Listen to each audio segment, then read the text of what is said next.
Hey everybody, and welcome back to Algebra 2 Online. So the plan for today is to talk about quadratics, but in word problems. And quadratics show up all over the place, and probably one of the classic applications is actually what's kind of in this picture right here. So this is like a real photo of a rocket launch, and assuming like some conditions work out certain ways, you really do get a quadratic, a open down quadratic. The parabola is the shape for like an idealized projectile motion problem. And so one of the classic word problems and applications you'll see when it comes to quadratics is stuff like rockets. And one of the classic questions you get is, how would you use like the quadratic equation to find the maximum height of the rocket? So if you think about this picture right here, right, it's coming down, we've got like an axis, and the ground is like the, x axis, and then the height is the y. The max height, like somewhere up here, is always going to be at the vertex. It's on the line of symmetry, but the max height of the rocket would just be the y value of the vertex. So if you ever have to do that, which you will on the homework, you basically just find the vertex somehow for the quadratic, and the y value would be the max height. So if you take this picture again, and I ask you, so maybe I should even be more clear. So x down here is usually measured in time when we're doing something like a rocket, because that's like an independent variable that we would put on the x-axis. And then the y, like I said before, is the height. So based on different times, we're at different heights, right? And the length of time the rocket is in the air, would be the length of time, well, the air time, I should say, would be like from root to root, like that.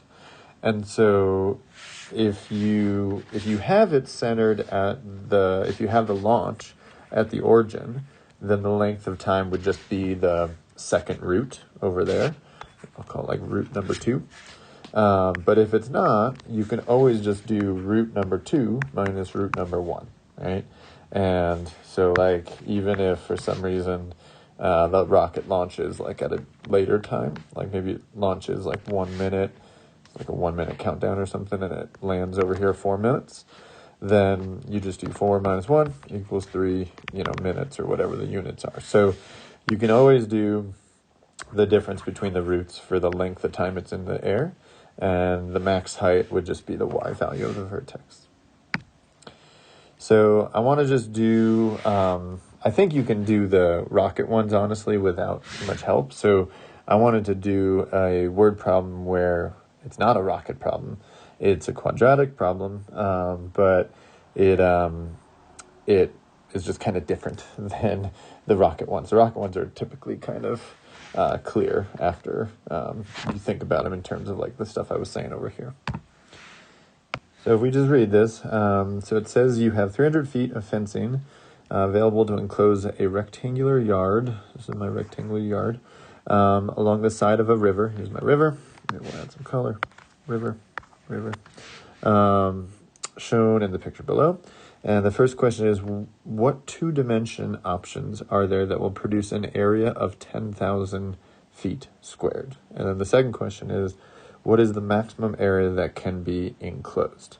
And so you don't need to fence in the riverside. So you just want to fence in the boundaries of the yard that's not defined by the river. So we basically have to fence in this side, and this side, and we have a rectangle.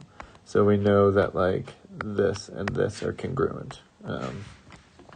And so to set up the first question, part A, we know that the area is just length times width for a rectangle. And so if I call this like x or something, this is x, right? And I have 300 feet of fencing, so this bottom part would just be 300 minus 2x. So the area for the area is just length times width. I guess I'll write it. So we have 10,000 equals just x times 300 minus 2x. And then now you have a quadratic problem. So you can just distribute and put everything on the same side. So if you do that, you get this. And then it actually is one that factors. So you want to multiply to 5,000 and add to negative 150. You can do quadratic formula too. It's going to work perfectly fine. But it actually does factors into this. And then from that, we can see that the two dimensions would be the case where x equals 100 or 50, right? And so we have, they want the two dimension options. So those are my two like x's, and then you just need to figure out the other, that was like my length, let's say, and I just need to figure out the width from that. So let's say option 1, we're going to do 100 for x, and then 300 minus 2x would be also 100. And then we'll do option 2. We have, we'll keep it in purple. So x is 50, and then if you do 300 minus 2 times 50, then in this one you get 200, right? So my options here were just worked out to be 100 by 100, so actually a square, right? All squares are rectangles, or a 50 by 200 rectangle. So that's part A. Either of those two options would give you an area of 10,000 square feet. All right, so for part B here, it asks you what is the maximum area that can be enclosed. So this is like a vertex question. It's basically like the y value of the vertex, just like we were talking about over here. And so I wanted to show you this example partly because of this piece, because maximum doesn't need to just be something like kind of straightforward like height. It can be like max area. So what I would do is we already have an equation for the quadratic right here. So let me actually let's do this in purple. So we have that the quadratic, like the area is x times 300 minus 2x, right? That's like I guess that's in factored form, right? And we know that the roots of this are, if you just solve, set each of those equal to 0, you get roots of 0 and 150. So the max would happen at 75, right? Which is halfway between 0 and 150. So basically I'm just saying like you have roots 0 and 150, and then you've got a line of symmetry, and we know that like, it's a upside down quadratic, sorry. It's got a max value. So you've got like a quadratic maximum where you have the line of symmetry, and for roots 0 and 150, that were sloppily written, that middle line would be 75. And so then you can just go and plug in 75 and see what the max area would be.